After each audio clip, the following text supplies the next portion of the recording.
कटानी के बाद नुकसान को कम करने के लिए दाल के बीजों को हवा से बंद करने के लिए मुकामी तौर पर दस्तयाब जरकीन इस्तेमाल करें।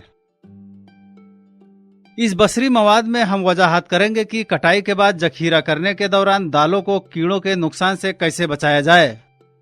ये दाल की फसल को हवाबंद जार में जखीरा करके किया जा सकता है। आप अपने फार्म में मुख्तलिफ किस्म की दालों की फसलें लगाते हैं। आपके फार्म के लिए मौजूद दाल की फसलों की बहुत सी नई और तरक्की याफ्ता अक़साम भी हैं जो ज्यादा पैदावार देती है। इससे कोई फर्क नहीं पड़ता है कि आप किस किस्म की फली की फसल उगाते हैं। इस वीडियो में तफसील से जखीरा करने के तरीकेकार तमाम अक़साम के लिए मौजू हैं। ये कीड़ों की एक किस्म है जो दालों की फसल को मुतासिर करती है। इस तरह के और भी बहुत से कीड़े हैं जो दालों की फसल पर हमला करते हैं। ये कीड़े दालों की फसल में सुराख करके उसका वजन और म्यार कम कर देते हैं और अंकुरण के इम्कानात को कम कर देते हैं, जिससे दालों की नशोन्मा में मसाइल पैदा हो सकते हैं। दालों की फसल को हवाबंद जार में जखीरा करने से उन कीड़ों को दालों पर हमला करने से रोकता है और आप दालों को खाने, बेचने या बुआई के लिए बचा सकते हैं। अगर आपके पास जार नहीं है तो आप कोई भी खुश्क कंटेनर इस्तेमाल कर सकते हैं जो दाल को बंद कर सकता है। इस्तेमाल करते वक्त बर्तन को जितना मुमकिन हो तंग होना चाहिए। बर्तन में कम से कम 5 किलो और ज्यादा से ज्यादा 20 किलो वजन होना चाहिए। ये बहुत अहम है कि आप जो जरकीन इस्तेमाल करते हैं उनमें कभी भी खतरनाक मादे जैसे ईंधन या कीड़ेमार अद्वियात नहीं होनी चाहिए। इन माहियत की वाक़ियात कभी भी मुकम्मल तौर पर खत्म नहीं होती है और इंसानी सेहत को नुकसान पहुंचा सकती है। अगर जार कभी नहीं खोला जाता है और दाल को बतौर बीज इस्तेमाल किया जा रहा है तो इन्हें 6 माह तक महफूज तरीके से जखीरा किया जा सकता है।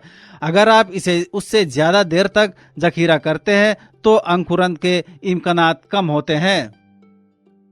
अगर आप दालों की फसल को सिर्फ खाने के लिए इस्तेमाल कर रहे हैं न कि बीज के लिए, तो आप इन्हें जब तक चाहें जखीरा कर सकते हैं। ताहम आपको जार खोलते ही दाल खाना शुरू कर देना चाहिए और आपको दाल का वह मर्तबान 2 हफ्तों में खत्म कर देना चाहिए।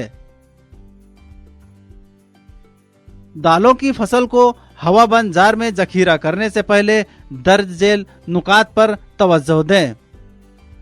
सबसे पहले दाल को तिरपाल या काले प्लास्टिक पर धूप में खुश्क करें।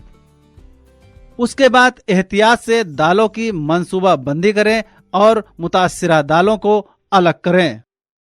एक साफ और खुश्क जार लें और उसमें दाल डाल दें। 5 से 20 किलो दालें एक मर्तबान में आने चाहिए। जार को किनारे तक भरने के बाद इसे हिलाएं ताकि आप इस बात को यकीनी बना सके कि दाल अच्छी तरह से मक्स और भरी हुई है। अगर जगह हो तो मजीद दाल डालें। जार को मुकम्मल तौर पर भरना बहुत जरूरी है ताकि उसमें कम से कम हवा बाकी रहे। अगर बहुत ज्यादा जगह रह जाए तो कीड़े नहीं मरेंगे।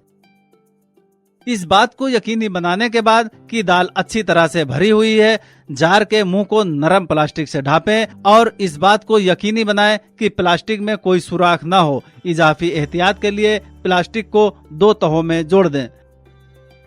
जार को मजबूती से बंद करें। अब आपकी दालें कीड़े के हमले से महफूज रहेंगी। हर मर्तबान पर मोहर लगाने की तारीख और जिस मकसद के लिए दाल या बीज इस्तेमाल करना है लिखना न भूलें। एक बार जब जार बंद हो जाए तो उसे कम अज कम 1 माह तक न खोले ताकि कीड़े के लार्वा अगर मौजूद हो तो मर जाए।